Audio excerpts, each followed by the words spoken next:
Speed. It's more than just numbers on a speedometer. It's a relentless pursuit, a battle against physics, and a desire to break limits. For over a century, motorcycles have evolved from humble machines to supercharged rockets on two wheels. What began as a necessity soon became an obsession, a race to build the fastest motorcycles the world had ever seen. This is the story of speed's evolution, a tale of power, engineering, and fearless innovation that took us from rattling bicycles with engines to machines that defy gravity. The year is 1907. Motorcycles are still in their infancy, nothing more than bicycles strapped with single-cylinder engines, sputtering and shaking their way through the early days of motorized transport. But even then, one question lingered in the minds of engineers and thrill-seekers alike.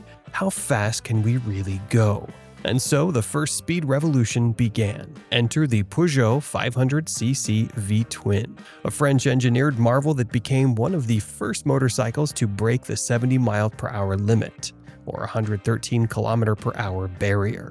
Designed by Peugeot Motorcycles, this machine was a product of a rapidly growing European market. While motorcycles were still seen as a novelty, demand surged in France, the UK, and Germany. And Peugeot, already a respected automobile manufacturer, took the lead in performance-oriented motorbikes. Though exact sales records from the early 1900s are scarce, reports indicate that dozens were built annually, a remarkable feat for this time. By 1910, Peugeot had established itself as one of the leading motorcycle manufacturers in Europe, with its machines gaining popularity in Italy, Belgium, and Switzerland. But even as Peugeot's V-twin made headlines, the world was already looking towards something faster, something more extreme. Then in 1914, an American powerhouse entered the race. The Indian 8-valve Racer, a 994cc V-twin beast, a raw, unforgiving monster of speed built for one thing: racing supremacy. With a top speed of 90 miles per hour, 145 kilometers per hour, the Indian 8-valve wasn't just a motorcycle, it was a missile on wheels. This bike was so ahead of its time that it lacked brakes. Yes, you heard that right, because nothing could slow it down. And yet, its racing pedigree was unmatched. The Indian 8-valve dominated board track racing circuits in the United States, setting new records and crushing competitors. Sales: this wasn't a bike for the casual rider. Indian Motorcycle Company produced the 8-valve Racer exclusively for competition, making it an ultra-rare machine. Only a few dozen were ever built, with most of them going straight to professional racers across America, Australia, and Europe. It became a legend, the bike that proved motorcycles could be deadly fast. But the Indian 8-valve was just the beginning of America's love affair with high-speed motorcycles. A few years later, the next step in the evolution of speed would arrive from across the Atlantic. By the 1930s, motorcycles had moved from the racetrack to the open road. And no one understood this better than George Brough, founder of Brough Superior Motorcycles in Nottingham, England, who built the Brough Superior SS100, which was a hand-built masterpiece. With a 1000cc engine and 45 horsepower, that was the world's first 100-mile-per-hour, 160-km/h motorcycle. The SS100, meticulously built by hand, wasn't just fast, it was a luxury superbike decades ahead of its time. Each machine was tested to guarantee speeds over 100 miles per hour, and its V-twin engine, sourced from J.A. Prestwich Industries, was known for smoothness and reliability. Sales: they weren't just strong, they were exclusive. Less than 400 units were produced between 1924 and 1940. Most were sold in the UK, with a few reaching buyers in Europe, Australia, and even India. Priced at over £150, equivalent to 10,000 plus pounds today, this was a machine for the elite. And among the SS100's most famous owners, T.E. Lawrence, better known as Lawrence of Arabia. Lawrence owned 7 Brough Superiors, calling them the Rolls-Royce of motorcycles. Tragically, it was on an SS100 that he met his untimely end in 1935, a crash that led to the invention of modern motorcycle helmets. Despite its exclusivity, the SS100 left a lasting legacy, inspiring future British superbikes from brands like Triumph, Norton, and Vincent. The Peugeot 500cc proved that motorcycles could be fast, the Indian 8-valve proved that speed could be reckless, and the Brough Superior SS100, it proved that speed could be elegant. But as engines grew louder and riders hungrier for power, the motorcycle world was about to witness a revolution. The era of true superbikes was coming. The 1940s to 1960s, the birth of the speed wars. The world had changed. After years of war, the need for speed was no longer about combat and survival. It was about freedom. The world was healing, and for many, motorcycles became a symbol of escape, a new beginning. But motorcycles weren't just getting faster, they were becoming bolder, more rebellious. And in 1949, one machine redefined speed itself. The Vincent Black Shadow. With 55 horsepower and 998cc air-cooled V-twin. Hitting 125 miles per hour was the fastest production motorcycle of its time. The Black Shadow wasn't just fast, it was a statement, a machine designed to defy expectations, to challenge authority. Vincent Motorcycles, a small British manufacturer, took an unconventional approach. This bike wasn't built for comfort, it was built for power. Frame-mounted engine, giving it an unprecedented low weight-to-power ratio. Innovative cantilever rear suspension, a feature that made it decades ahead of its time. No-nonsense, all-black design, earning it the nickname the world's first superbike. In 1955, Raleigh Free, a fearless speed enthusiast, took the Vincent Black Lightning, a tuned-up racing version of the Black Shadow, to the Bonneville Salt Flats in Utah. What happened next became legend. Lying flat in nothing but a swimsuit, he teared across the salt flats and set a world record of 150.3 miles per hour. That day, Vincent became immortal. The Black Shadow was more than just a motorcycle, it was the machine that redefined what was possible. But for all its brilliance, it was too advanced, too expensive for its time. By 1955, Vincent Motorcycles shut down, but its legacy unstoppable. 2 decades after the Vincent Black Shadow, the world was ready for another revolution, and in 1969 it arrived, the Honda CB750. Before the CB750, motorcycles were either powerful but exclusive like the Vincent, or cheap and unreliable. Honda changed everything. The world's first mass-produced 4-cylinder motorcycle, first production bike with a front disc brake, revolutionizing safety, a balance of power, reliability, and affordability that made it accessible to the masses. Sales, astronomical. Over 400,000 units sold between 1969 and 1978. Dominated markets in the US, Japan, and Europe. Became the first universal Japanese motorcycle, or UJM, format that would define an entire industry. Even police forces and militaries around the world adopted the CB750, trusting its bulletproof reliability for law enforcement and patrol duties. With the CB750, Honda had set a new standard, and it wasn't just about power anymore. Speed had become mainstream. The world had entered a new era. The speed wars of the 1970s and beyond were about to begin. The 1970s to 1980s, the rise of the Speed Kings. The 1970s and 80s were a turning point in the history of motorcycles. Speed was no longer just a pursuit for the elite, it had become an expectation. The days of handcrafted, limited production speed machines were giving way to mass-produced powerhouses, engineered with one purpose: to dominate the road. Motorcycle manufacturers, especially those from Japan, saw an opportunity. They weren't just building motorcycles, they were creating a new breed of machine, the superbike.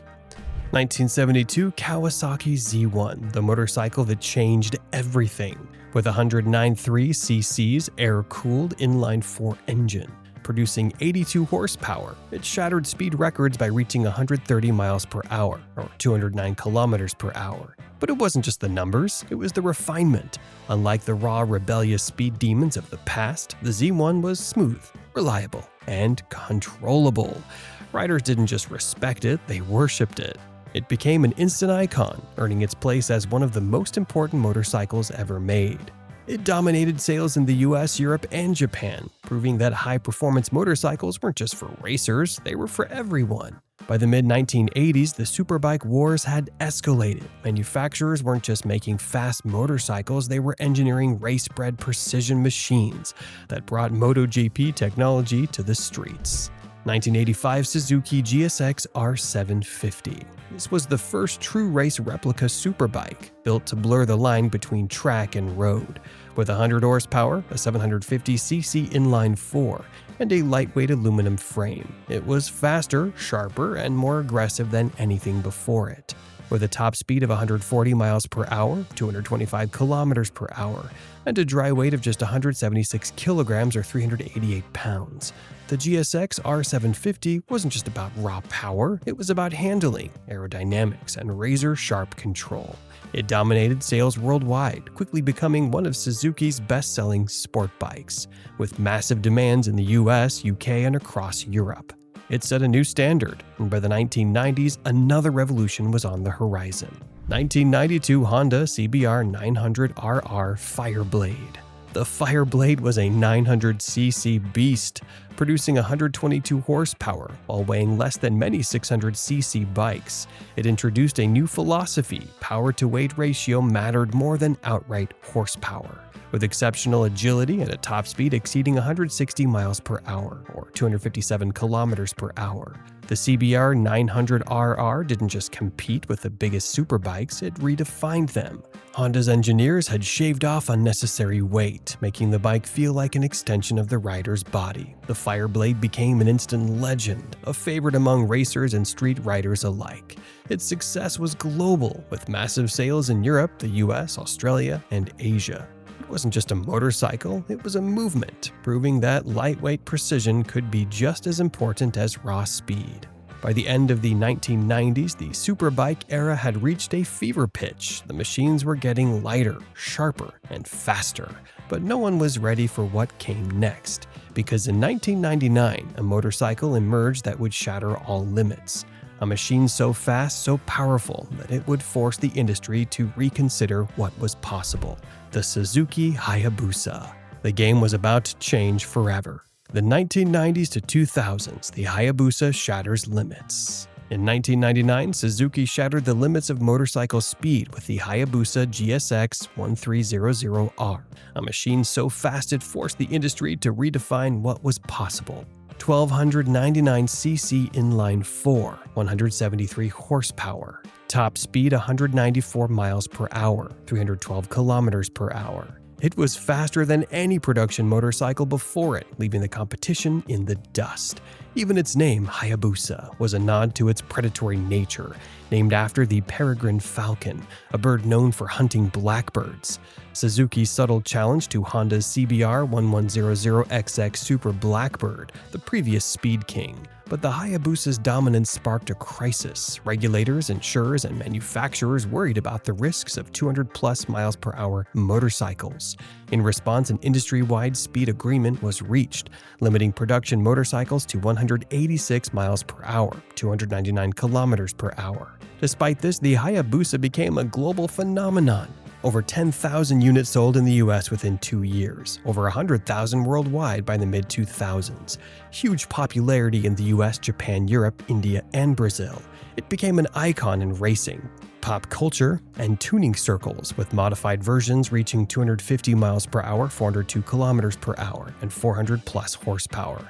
Even after newer models emerged, no bike dethroned the Hayabusa, updated in 2008 and again in 2021. It retained its soul while embracing modern technology. The Hayabusa isn't just a motorcycle, it's a legend. It redefined speed, forced the industry to evolve, and remains one of the most celebrated motorcycles ever built. And to this day, the king of the hyperbike still rules the road. The 2010s, present, supercharged madness. The world of motorcycles had already witnessed decades of speed wars, but by the 2010s, something changed. Technology had advanced to a point where motorcycles were no longer bound by traditional limits. Now manufacturers weren't just making bikes faster, they were engineering masterpieces of aerodynamics, power, and precision. And in 2014, the world saw something truly extraordinary. Kawasaki Ninja H2R, the supercharged revolution. Kawasaki has always been known for high-performance machines, but the Ninja H2R was something else entirely. A 998cc supercharged inline-4, producing an earth-shattering 322 horsepower, capable of reaching speeds beyond 250 miles per hour, 402 kilometers per hour. It wasn't just fast, it was brutal. the first production motorcycle to feature forced induction via a supercharger, a trellis frame and carbon fiber wings designed to generate downforce at extreme speeds, a high-pitched supercharger whine that sounded like a jet engine on two wheels. The H2R wasn't street legal, it was built for closed-course madness, a bike that demanded expert-level control. But it wasn't alone. Ducati Panigale V4 R, Italian precision at 205 miles per hour. While Kawasaki was making brute force monsters, Ducati was refining speed. The Panigale V4 R, with its 998cc V4 engine and 237 horsepower, was a MotoGP bike with mirrors. A dry weight of just 172 kilograms or 379 pounds, meaning every ounce of power was maximized.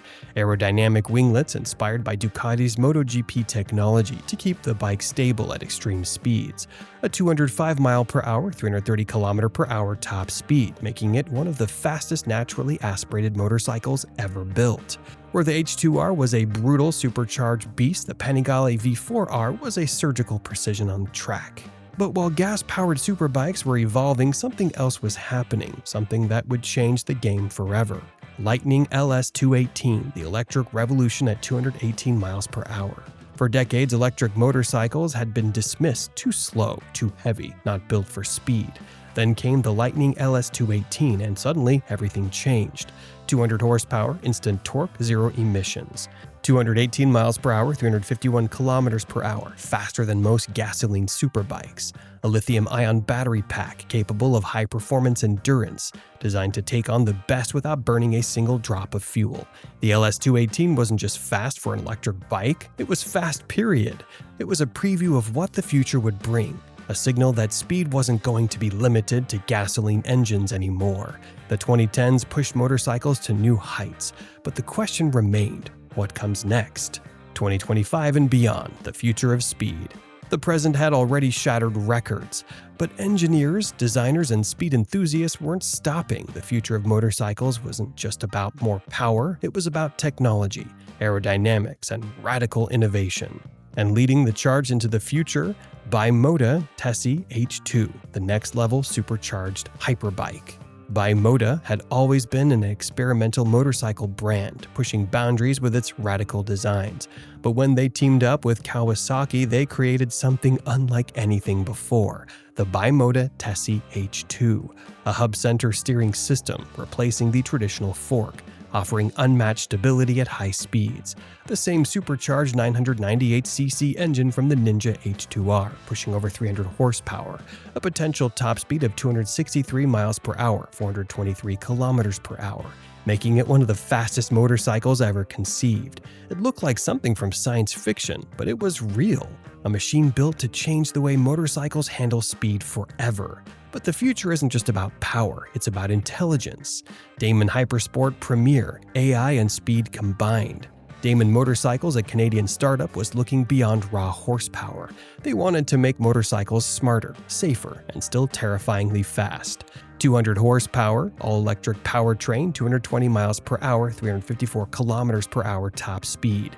Advanced AI-assisted technology, a built-in collision detection system, real-time adaptive ergonomics, and predictive safety features. It was a motorcycle that learned, a bike that could adjust itself based on the rider's style, the road conditions, and even potential threats. But the most radical concept of all?